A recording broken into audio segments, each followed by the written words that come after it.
उत्तर प्रदेश के मुख्यमंत्री योगी आदित्यनाथ सोमवार की सुबह अचानक दिल्ली पहुंचे। उन्होंने प्रधानमंत्री नरेंद्र मोदी से मुलाकात की है। इसकी तस्वीर भी सामने आई है। पीएमओ से इसकी तस्वीर जारी की गई है। सीएम योगी की यह मुलाकात प्रधानमंत्री आवास पर हुई है और यह मुलाकात करीब 45 मिनट तक चली। योगी के इस दिल्ली दौरे को लेकर राजनीतिक गलियारों में अटकलों का बाजार गर्म हो गया है।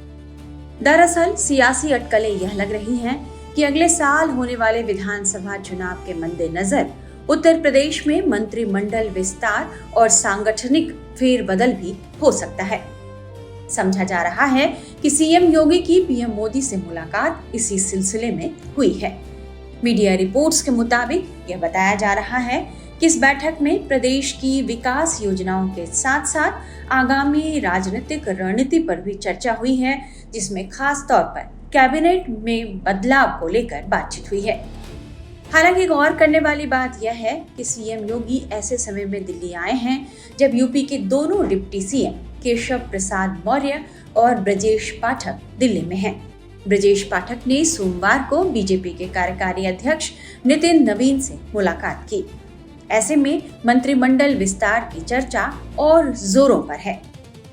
यूपी कैबिनेट में फिलहाल कई पद खाली हैं और अगले साल राज्य में विधानसभा चुनाव भी होने हैं। ऐसे में माना जा रहा है कि मंत्रिमंडल विस्तार में कई नए चेहरे को शामिल किया जा सकता है। मंत्रिमंडल विस्तार चुनाव को ध्यान में रखकर हो सकता है। मंत्रिमंडल विस्तार में क्षेत्रीय और सामाजिक संतुलन पर खासा ध्यान दिया जा सकता है, ताकि सभी वर्गों और इलाकों को प्रतिनिधित्व मिल सके। इसके अलावा कुछ मंत्रियों को संगठन में भी भेजा जा सकता है और संगठन के कुछ चेहरे को सरकार में शामिल किया जा सकता है। मीडिया रिपोर्ट्स की माने तो कुछ राज्य मंत्रियों का कद बढ़ सकता है और उन्हें स्वतंत्र प्रभार दिया जा सकता है। साथ ही बोर्ड और निगम में भी कई नए चेहरों का समायोजन हो सकता है। माना जा रहा है कि इस बार कैबिनेट विस्तार में पश्चिमी यूपी का प्रतिनिधित्व बढ़ सकता है, क्योंकि मुख्यमंत्री और प्रदेश अध्यक्ष अभी पूरब से हैं। हाल ही में हुई ब्राह्मण विधायकों की बैठक का असर भी मंत्रिमंडल पर दिखाई दे सकता है।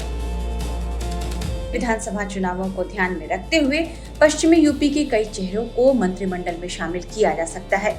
पार्टी का मुख्य उद्देश्य 2027 चुनाव से पहले एक मजबूत टीम को तैयार करना है। बीते दिनों सीएम योगी के आवास पर बीजेपी के नवनियुक्त अध्यक्ष पंकज चौधरी के साथ इस मामले पर लंबी बैठक भी हुई। पंकज चौधरी के अध्यक्ष बनने के बाद नए सिरे से पार्टी और संगठन में नेताओं का समायोजन होना है।